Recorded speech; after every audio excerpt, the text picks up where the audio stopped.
साथियों, अभी तक आपने रासायनिक खेती सुनी होगी, जैविक खेती सुनी होगी। ये दो तरह की खेतियों के बारे में आपने सुना होगा, जाना होगा और काफ़ी किसान भाई करते भी हैं। लेकिन एक और तीसरी खेती की विधा है प्राकृतिक खेती।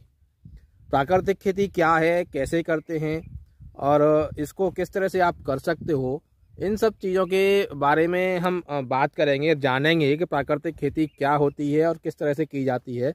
इसके लिए मेरे साथ में होंगे नरेंद्र चाहर जी, जिनसे हम जानेंगे कि प्राकृतिक खेती क्या है और जैविक और रासायनिक खेती से ये किस तरह से अलग है। मेरे साथ में साथियों नरेंद्र चाहर जी और सुनील कुमार जी हैं। सुनील कुमार जी ऑलरेडी MSc हैं एग्रीकल्चर से, और चाहर जी हैं जो नरेंद्र जी, वो प्राकृतिक खेती कर रहे हैं।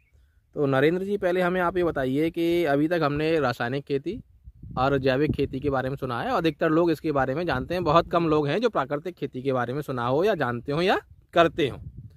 तो ये अन्य इन दो विधाओं से, खेती की तकनीकों से या खेती के तरीकों से किस तरह से ये अलग है और क्या है ये प्राकृतिक खेती? प्राकृतिक खेती प्रवीण जी बेसिकली उसको कहते हैं जो प्रकृति से हम अपने खेत के लिए जो उत्पाद जो हम प्राकृतिक तरीके से खेती को कर रहे हैं, जैसे प्रकृति द्वारा उपलब्ध, जैसे एक गाय है, ठीक है ना, तो गाय का जो अपशिष्ट जो होता है उसको हम अपनी खेती में लगाते हैं जी, ठीक है ना। तो गाय भी एक प्रकृति का हिस्सा ही है और वो उसी के अपशिष्ट पदार्थ को हम खेती में यूज कर रहे हैं। एक तरीके से हम बाहर से किसी भी फर्टिलाइजर या किसी अन्य स्रोत की हम आउटसोर्सिंग नहीं कर रहे जी। और इस तरीके से प्रकृति से ही लिया हुआ खाद या कोई भी अन्य सामान जिसे हम खेती में लगा करके पैदा कर रहे हैं, तो उसे प्राकृतिक खेती कहते हैं, या गौ आधारित भी खेती एक तरीके से इसको गौ आधारित खेती भी कह सकते हैं। प्राकृतिक खेती को हम गौ आधारित खेती भी कह सकते हैं। अब जैसे जैविक खेती की बात अगर हम करते हैं, तो जैविक खेती में क्या होता है कि जैसे रासायनिक खेती में हम जो हमारी बीमारियां आ जाती हैं या अन्य कीट आते हैं फसलों को जो नुकसान पहुंचाते हैं, उनको समाप्त करने के लिए रासायनिक यूज करते हैं।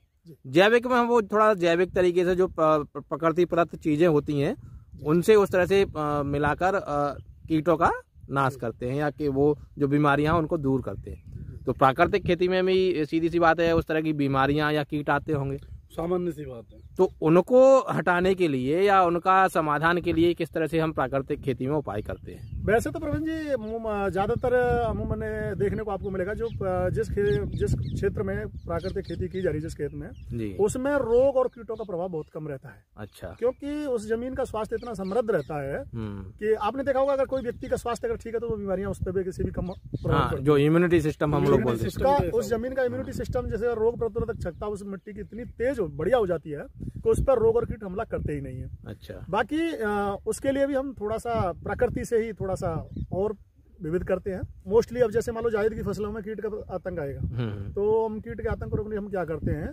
जो छाछ है, मट्ठा जिसको कहते हैं, तो हम मट्ठा लेंगे, मट्ठे में हम तांबे का लोटा डालेंगे, ठीक है, और उसमें नीम की पत्ती, करंज की पत्ती और आपका धतूरे की पत्ती और भांग की पत्ती, इन ऐसे पेड़ पौधे, उनकी पत्तियों को हम उस मट्ठे में कूट करके डालते हैं, ठीक, और उसको फर्मेंट होने के लिए कुछ समय के लिए रखते हैं। और उसके बाद में उसके फर्मेंट के बाद में उसके ऊपर जो लेयर बनती है उस लेयर को हम हटाते हैं। उस लेयर को जैसे काई रूपी, एक तरीके से काई कह देते हैं उसको, उस काई को हटा करके फिर हम उसको मथने के बाद में मथते हैं और उसको पानी में मिला करके उसका हम अपनी फसलों पे स्प्रे करते हैं, तो कीटों का प्रभाव उस पर कम रहता है। इल्ली जैसी समस्या जो जायद की फसल में सबसे बड़ी समस्या है इल्ली की, वो इल्ली की समस्या उससे नहीं होती है। अच्छा, अभी हम लोगों ने इसमें ये हमें रमास लगा हुआ दिख रहा है, तो ये प्राकृतिक विधि या प्राकृतिक खेती से ही किया हुआ है आपने? जी, प्राकृतिक खेत है, ये मेरा प्लाट है।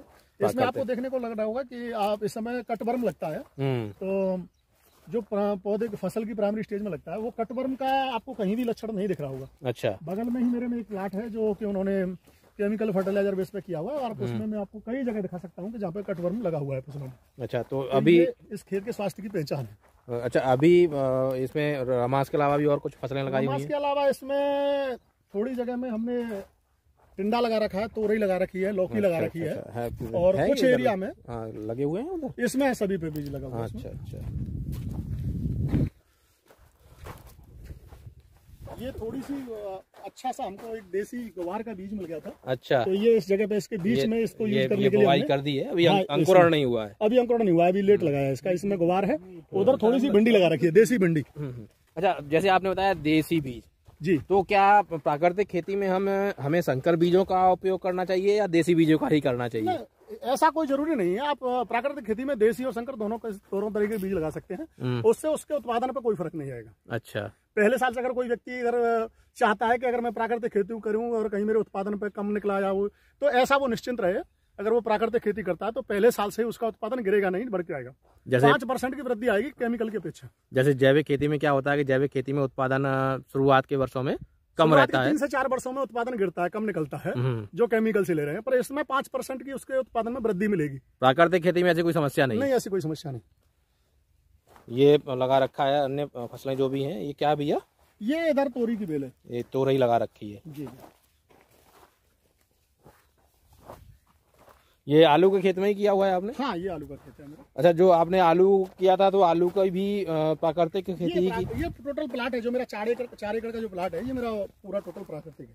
नहीं तो आलू की फसल भी आपने प्राकृतिक तरीके से ली होगी? तरीके से उसमें भी कुछ नहीं। हम मोस्टली एक्चुअल में होता क्या है, जैसे खेत की जब तैयारी कर रहे हैं तो तैयारी में हम कंपोस्ट की जगह घनजीवामृत लगाते हैं। अच्छा। एक तरीके से कंपोस्ट ही होता है, वो गाय का गोबर रहता है, उसमें हम जीवामृत का घोल डालते हैं। उसके बाद में वो घनजीवामृत का नाम से बन के तैयार होता है, और उसको हम 1 एकड़ में लगभग 4 से 5 ट्रॉली के करीब में मात्रा में उसको हम डालते हैं।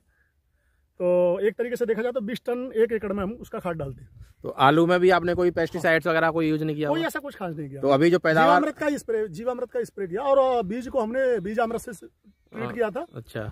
बीजामृत से ट्रीट करने के बाद में, और उसमें हमने बीज प्रार्थना की। बीज प्रार्थना करने के बाद में हमने खेत में बीज को बो दिया। अभी बात करें तो करीब करीब उत्पादन कैसा रहा आलू का आपका? आलू का अब की बार सभी का डाउन रहा है, पर लेकिन हमारे यहाँ पे हमारा सही एवरेज निकला है। सही एवरेज निकला। अन्य किसान जो जिनसे ज्यादातर बात हुई है, तो अब की बार उत्पादन का थोड़ा सा नहीं, मैंने भी क्षेत्र में देखा तो लोगों का औसत या औसत से कम ही रहा, कि बोले मौसम की परिस्थितियां कुछ ऐसी रही कि नहीं, ऐसा इसमें ऐसा कोई प्रभाव ही नहीं रहता है। ऐसा मौसम का ऐसा कुछ नहीं है, क्योंकि खेत में इम्यूनिटी इतनी है, उसकी प्रतिरोधक क्षमता इतनी डेवलप हो जाती है, तो मौसम का भी हल्का फुल्का मौसम का प्रभाव इस पर कम आता है। जैसे अब की बार मौसम की वजह से ब्लाइट की शिकायत आई थी आलू में, हमारे खेत में कहीं पे भी ब्लाइट देखने को नहीं था। अच्छा, अपना ये कितना बड़ा प्लॉट है? ये 4 एकड़ का प्लॉट है पूरा। 4 एकड़? तो 4 एकड़ में पूरे में आलू था? जहाँ 4 एकड़ में पूरे में आलू था। तो क्या रेशियो निकला, क्या एवरेज निकला? इसमें आपका एकड़ का रेशियो निकला 350 पैकेट का। 350 पैकेट का एकड़ का? जी, 1 एकड़ का 350। कौन? इसमें 37-97 वैरायटी। 37-97? जी जी। चेचक जो कि अन्य फसलों से ज्यादा ही है। चेचक वेचक की कोई समस्या थी? नहीं, चेचक की कोई समस्या नहीं है। तो चेचक नहीं, क्षेत्र में चेचक बहुत ज्यादा देखने को मिला। चेचक की समस्या का कारण यह है कि लोग कच्चा खाद डालते हैं। कच्चा खाद जो कंपोस्ट खाद होता है, उसको कच्चा गोबर का अपना ढेर लगाया उसी को डाल देते हैं, तो उसकी वजह से चेचक की समस्या बनती है। और हम लोग प्रॉपर तरीके से बनाया हुआ कंपोस्ट, जिसको कहते हैं घनजीवामृत कहते हैं, उसको लगाते हैं, तो उसमें ये समस्या आती नहीं है। क्योंकि जो जीवामृत हम कंपोस्ट के ऊपर डालते हैं, तो वो जीवामृत उस कंपोस्ट को जो थोड़ा सा इधर उधर रह भी गया है गलने के लिए, तो वो 10 से 12 दिन में उसको पूरा प्रॉपर तरीके से गला देता है। ये प्राकृतिक खेती जो आप कर रहे हो, करीब करीब कितना समय हो गया आपको? ये प्राकृतिक खेती करते हुए अभी ज्यादा समय नहीं हुआ है। मैं 3 साल से मैंने इसको खेती करना स्टार्ट किया है, और 3 साल पहले से ही मैंने प्राकृतिक पे ही थोड़ा फोकस किया था। इससे पहले मैं जॉब करता था, और जॉब छोड़ करके मैंने खेती करना स्टार्ट किया। जॉब क्या था आपका? मैं एग्री फार्मा में ही जॉब करता था। अच्छा। एक जेनेवा क्रॉप साइंस करके एक कंपनी थी, उसमें मैं जॉब करता था, एज ए मार्केटिंग एडवाइजर था। और जाने अनजाने में लोगों को जहर बेचा, और एक दिन ऐसे ही अपने आप को अकेले बैठे हुए तो इंट्रोस्पेक्ट किया, मनन चिंतन किया, तो सोचा लोगों को एक तरीके से हम जहर ही बेच रहे हैं, तो एक तरीके से लोगों के स्वास्थ्य को धोखा दे रहे हैं। तो मैंने अपने आप में ही मुझे गिल्टी फील हुई, और मैंने उसको छोड़ दिया, और उसको बंद करके मैं प्राकृतिक खेती पे करना चालू किया। अच्छा, आपने कहा ये प्राकृतिक खेती गौ आधारित खेती भी? जी जी जी। तो अगर हम बात करें तो मान लीजिए 1 एकड़ के लिए गौ एक होना आवश्यक है, या 1 से अधिक गौ की आवश्यकता? अगर आप तरीके से गौ संवर्धन कर सकते हैं, तो आप एक गाय से 10 एकड़ की खेती आप आराम से कर सकते हैं, देसी गौवंश से। एक गाय से हम 10 एकड़ की खेती? 10 एकड़ की खेती आप कर सकते हैं, प्राकृतिक खेती कर सकते हैं। जी, बहुत अच्छे तरीके से मैनेजमेंट सही होना चाहिए। आप जो गाय का जो अपशिष्ट निकल रहा है, उसका मैनेजमेंट अगर आपका सही है, तो आप एक गाय से 10 एकड़ की खेती, उन्नत खेती कर सकते हैं, जो लोगों के लिए मिसाल होगी। अच्छा, अन्य किसानों के लिए आपकी क्या सलाह होगी प्राकृतिक खेती को लेकर, या जैविक खेती को लेकर, या रासायनिक खेती को लेकर? मेरा तो बस यही कहना है सभी लोगों को, मेरा यही संदेश है कि अगर आप अपने बच्चों का अच्छा स्वास्थ्य चाहते हैं, अपनी जमीन का अच्छा स्वास्थ्य चाहते हैं, तो रासायनिक और जैविक खेती से थोड़ा सा ध्यान भंग करें, और प्राकृतिक खेती से जुड़ाव करें। और प्राकृतिक खेती जुड़ाव करने से हमारी 2 समस्याओं से हमें निजात मिल जाएगी। जैसे जो आवारा गोवंश घूम रहा है, जी जी बिल्कुल, उसको भी आश्रय मिल जाएगा जी। और हमें भी खेती के लिए जो बाहर से जो जितने भी केमिकल पेस्टिसाइड और फर्टिलाइजर जो इंपोर्ट करने पड़ रहे हैं उनकी लागत भी हमें कम आएगी। एक तरीके से प्राकृतिक खेती मतलब जीरो बजट फार्मिंग कह सकते हैं। साथियों, अगर आप लोग प्राकृतिक खेती समझ और अच्छे समझना चाहते हैं, जानना चाहते हैं, तो एक बार आप यहाँ पर नरेंद्र चाहर जी से मिलें। तो उसके लिए नरेंद्र जी से मैं कहूँगा, नरेंद्र जी आप अपना एक बार एड्रेस लोगों को बता दें या फ़ोन नंबर बता दें जिससे कि लोग आपसे संपर्क कर पाएँ। मेरा नाम नरेंद्र चाहर है और मैं आगरा जिला के आगरा तहसील के ग्राम खलोगा का निवासी हूँ, जो कि जगनेर रोड पर पड़ता है जी। और किसी भाई को अगर मेरे सहयोग की अगर आवश्यकता है तो वो मुझे कभी भी फ़ोन कर सकता है। मैं उसकी हर प्रकार से हर संभव मदद करने का प्रयास करूँगा। मेरा फ़ोन नंबर है 9084 370088। साथियों, ये नरेंद्र चाहर जी थे। अगर आप प्राकृतिक खेती को जानना चाहते हैं, समझना चाहते हैं, तो करना चाहते हैं तो आप इनसे संपर्क कर सकते हैं।